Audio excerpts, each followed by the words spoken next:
Bismillahirrahmanirrahim. Assalamualaikum warahmatullahi wabarakatuh. Bertemu lagi dengan matematika. Hari ini Ibu akan membahas tentang koordinat kartesius pada bab 2. Silakan dibuka halaman 41. Sebelum memulai belajar, jangan lupa berdoa terlebih dahulu dan dipersiapkan alat tulis, buku matematika dan buku tulisnya. Kemudian masuk ke materi kegiatan 2.1, yaitu posisi titik terhadap sumbu X dan sumbu Y. Nah, di sini sistem koordinat ada sumbu X dan sumbu Y. Sumbu X disebut juga dengan apsis. Apsis begini nulisnya ya, apsis. Dan sumbu Y biasa disebut juga dengan sumbu ordinat. Nah, ini apsis adalah X, ordinat adalah Y. Jadi ketika digabungkan apsis dengan ordinat, jika digabung maka akan menjadi sistem koordinat. Kalau digabung jadi koordinat. Nah, makanya koordinat itu pasti mempunyai sumbu X dan sumbu Y. Sumbu X itu horizontal, sumbu Y itu vertikal. Nah, perhatikan gambar 2.2 pada koordinat kartesius berikut. Di sini ada titik A, B, C, D, E, F, G, H. Titik A, bisa diperhatikan titik A, X-nya adalah 3, Y-nya adalah 6. Berarti titik A memiliki koordinat 3,6. Lalu titik B, X-nya adalah 4, Y-nya adalah 4. Berarti memiliki koordinatnya 4,4. Lalu titik C, min 4, X-nya min 4, Y-nya 3. Berarti titik C memiliki koordinat min 4,3. Begitu, paham ya? Nah, dari gambar ini kita ketahui penulisan untuk koordinatnya sudah dijelaskan. Titik A 3,6, titik B 4,4, titik C min 4,3, titik D dan seterusnya nanti kalian lanjutkan sendiri ya. Kemudian ada penjelasannya di sini. Dari gambar 2.2 dapat ditulis posisi titik-titik sebagai berikut. Titik A, tadi titik A itu adalah 3,6, X-nya 3, Y-nya 6. Nah, di sini titik A 3,6, titik A berjarak 3 satuan dari sumbu Y dan berjarak 6 satuan dari sumbu X. Jadi kebalikannya ya. Jadi 3 ini kan milik X, 6 ini Y. Tapi dalam penulisan terhadap sumbunya itu kebalikannya. Jadi kalau 3 satuan terhadap sumbu Y dan 6 satuan terhadap sumbu X. Begitu. Materinya, ayo kita menanya.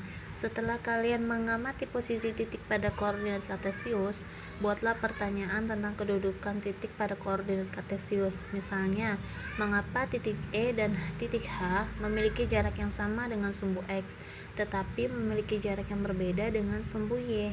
Perhatikan, titik E, ini titik E dan titik H memiliki jarak yang sama dengan sumbu X. Jarak yang sama. Di sini kan titik E, ini X, ini Y. Ini X, ini Y. Nah, X-nya 3, ini X-nya juga 3 kan? Berarti 3 sama 3 sama kan? Makanya di sini disebutnya memiliki jarak yang sama dengan sumbu X. Karena sama-sama 3 X-nya. Nah, di sini untuk titik H, Y-nya min 6, Y-nya min 3, beda. Min 3 sama min 6 beda kan? Maka memiliki kesimpulan memiliki jarak yang berbeda dengan sumbu Y, karena Y-nya berbeda. Paham sampai situ? Lanjut ke tabel 2.1. Di sini ada kolom, ada tabel jarak titik terhadap sumbu X dan sumbu Y. Titik A yaitu 2,6, X-nya 2, Y-nya 6. Maka jarak ke sumbu Y kebalikannya tadi udah dikasih tahu di materi sebelumnya ya. Kalau jarak ke sumbu X berarti 6 satuan, jarak ke sumbu Y yaitu 2 satuan. Nah, di sini titik B 5,5 berarti 5 satuan. Di sini juga 5 satuan. Nah, yang ini titik C min 4,3. Kebalikannya berarti di sini tulis 3 satuan. Nah, di sini tulisnya 4 satuan. Minnya nggak ikut ya, minnya nggak usah ditulis. Jadi hanya angkanya saja, 3 satuan dan 4 satuan. Selanjutnya isi sendiri di buku tulis nanti ya. Materi selanjutnya yaitu tentang kuadran. Di sini ada kuadran 1, kuadran 2, kuadran 3, kuadran 4. Nah, dalam digambar gambar 2.4 bagian kuadran 1 itu positif X dengan positif Y. Berarti ini kuadran 1, wilayahnya kuadran 1, ini kuadran 2, wilayahnya ini kuadran 3, dan ini kuadran 4. Jadi kuadran 1 positif X dengan positif Y. Kalau kuadran 2 ada keterangannya di sini, X-nya negatif, Y-nya positif. Kuadran 3 X-nya negatif, Y-nya negatif. Kuadran 4 X-nya positif, Y-nya negatif. Contoh, misalkan di sini ada titik Q 2,3. Di manakah letak kuadran titik Q? Titik Q berada di kuadran 1. Seperti itu ya. Nah, di sini ada soal lagi. Di manakah letak kuadran titik P? Titik P berada di kuadran 2. Ya, karena sudah dikasih tahu bagian-bagian kuadran 1, kuadran 2, kuadran 3, dan kuadran 4. Selanjutnya perhatikan gambar 2.5 bidang koordinat kartesius. Di sini ada titik A, B, C, D, E, F, G, H. Nah, kemudian kalian disuruh mengisi tabel 2.2 dengan melihat gambar di 2.5. Gambar 2.5 di sini dengan berbagai banyak titik. Nah, di sini Ibu kasih contoh untuk cara mengisi tabel 2.2-nya. Di sini ada titik A. Titik A itu 2,6. Ditulis di sini 2,6. Nah, untuk keterangannya bagaimana cara mengisinya? Titik A berjarak 2 satuan dari sumbu Y. Dari sumbu Y ya. Jangan ditulis dari sumbu X, karena kalau ada kata dari itu berarti jaraknya. Jaraknya itu berarti kebalikannya. Ingat di materi sebelumnya ya. Dan berjarak 6 satuan dari sumbu X. Kadang-kadang kalian bisa terbalik, ini sumbu X, ini sumbu Y. Kalau pertanyaannya berjarak berarti kebalikannya. 2 satuan dari sumbu Y dan 6 satuan dari sumbu X. Walaupun ini 2-nya adalah X, 6-nya adalah Y. Ya. Dan titik A berada di kuadran 1. Nah, kalian harus tahu ini kuadran berapa. Ini kuadran 1, ini kuadran 2, kuadran 3, kuadran 4. Lanjut, titik B. Titik B itu 3,0. Tulis di sini 3,0. Titik B. Bagaimana cara mengisi keterangan di titik B? Titik B berjarak 3 satuan dari sumbu Y dan berjarak 0 satuan terhadap sumbu X.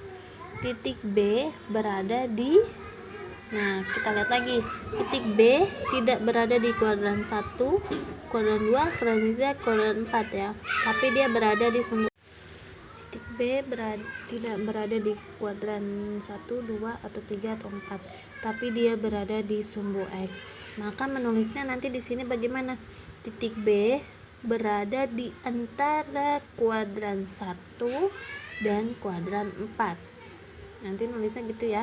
Titik B berada di kuadran 1, berada di antara kuadran 1 dan kuadran 4. Seperti itu.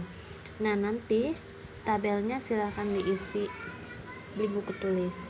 Lalu jawab pertanyaannya A, B, dan C. Setelah kalian melengkapi tabel tersebut, coba selesaikan masalah berikut ini. Bagaimana cara menentukan suatu titik berada pada kuadran koordinat kartesius? Nanti dijawab ya. Terus yang B juga dijawab, yang C juga dijawab. Kalau yang C disuruh menggambar, digambar koordinat kartesiusnya, titiknya, nanti dia akan menghubungkan bangun apa. Selanjutnya, ayo kita berlatih 2.1. Perhatikan gambar 2.6. Di sini ada gambar, ada titik A, B, C, D, E, F, G, H. Nah, dijawab soal-soalnya 1 sampai 5. Ibu kasih contoh dulu ya. Sebutkan titik-titik yang mempunyai jarak sama terhadap sumbu X. Sumbu X yang ini kan sumbu X. Nah, sumbu X. Titik-titik mana yang jaraknya sama? Kita lihat titik A. Titik A memiliki X-nya 4. Kita cari mana yang memiliki X 4. Oh iya, titik B. Berarti yang memiliki sama adalah titik A dan titik B. Coba nomor 1. Titik A dan titik B, yaitu memiliki jarak 4 satuan yang sama.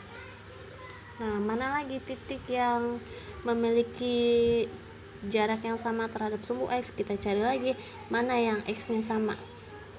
Ini 6. Kita cari lagi. Oh iya, ini 6. Berarti titik G dengan titik E. Berarti tulis lagi sini titik G dan titik E memiliki jarak satuan yang sama, yaitu 6 satuan yang sama, dan seterusnya. Nanti cari kembali ya. Nah, untuk nomor 2, mempunyai jarak sama terhadap sumbu X. Sama, ini kan sumbu X, sumbu Y. Mana yang memiliki jarak yang sama?